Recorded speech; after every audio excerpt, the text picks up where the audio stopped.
سڵاوتان لێبێت. پارتی چەپی سەوز و جەهەپا تانێن لە ئەنجامی نزیکەی 120,000 سندوقی دەنگدان داوە. کۆمسیۆنی هەڵبژاردنەکانی تورکیا تاوکو ئێوارەی دوێنێ تانەی پارتەکانی لەسەر ئەنجامی هەڵبژاردنەکانی سەرۆکاتی و پەرلەمانی تورکیا وەردەگرت. هەریەکە لە پارتی چەپی سەوز و جەهەپاش لەو سندوقانەی گومانیان لەسەری هەیە تانەیان لێداوە کە نزیکەی 120,000 سندوقە.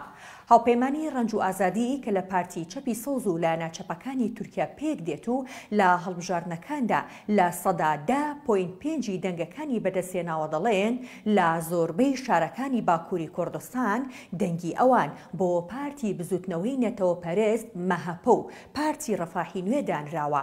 جگەلەوەش لەو سندوقانەی دەنگی ئەوانی تێدا زۆرە ژمارێکی زۆر لە دەنگەکان هەژمار نەکراون.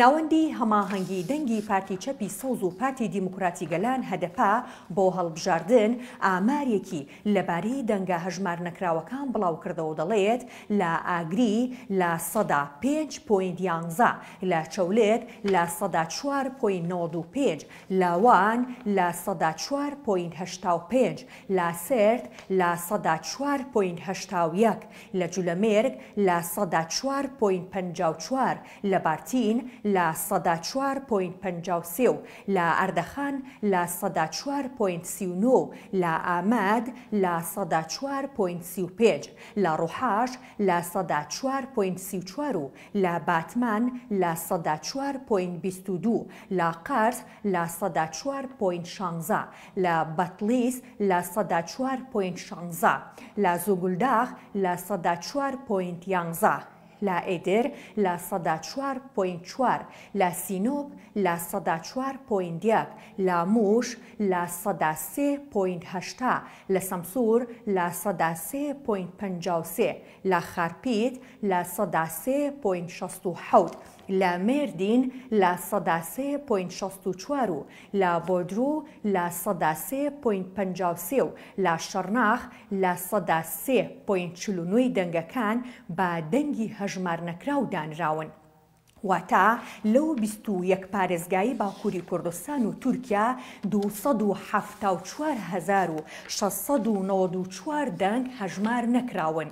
محەممەد ڕوشت و تریاکی گوتەبێژی ناوەندی هەماهەنگی هەڵبژاردنەکانی هەدەپا لە کۆنفرانسێکی ڕۆژنامەنووسیدا ڕایگەیاند لە ئەنجامی هەڵبژاردنەکان لە زۆر سندوقی دەنگداندا بەهەڵا لە لیستی تۆماری کۆمسیۆنی هەڵبژاردنەکاندا تۆمار کراون.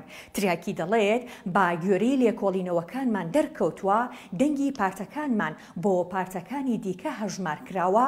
بۆ نمونە سندوقی وەها هەیە پارتەکەمان 230 دەنگی بەدەست هێناوە کەچی 10 دەنگ یان 2 دەنگ بۆ پارتەکەمان هەژمار کراوە. ئەو دەژڵێت ئێمە سکاڵامان تۆمار کردووە و لە هەندێک جێگا ئەنجاممان بەدەست هێناوە. گوتیشی هەڵا لە 193,000 سندوقدا هەیە و سکاڵامان تۆمار کردووە و خاوەنداریش لە دەنگەکانمان دەکەین. با گوێرەی هەواڵێکی ماڵپەڕی ئارتی گەرچاک یەکێک لەو شارانەی پارتی چەپی سەوز ئەنجامی تێدا بەدەستهێناوە شاری ئامەدە.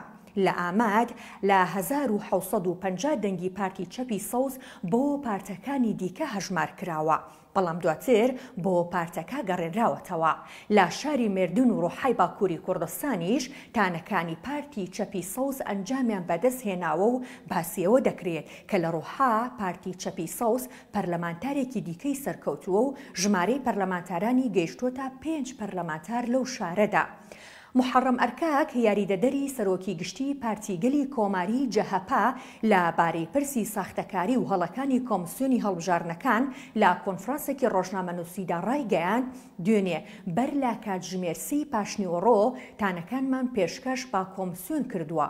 گوتی با گوێرەی لێکۆڵینەوەکانمان دەرکەوتووە ئەنجامی 2269 سندوقی دەنگدان بۆ هەڵبژاردنی سەرۆکاتی بەهەڵە تۆمار کراون.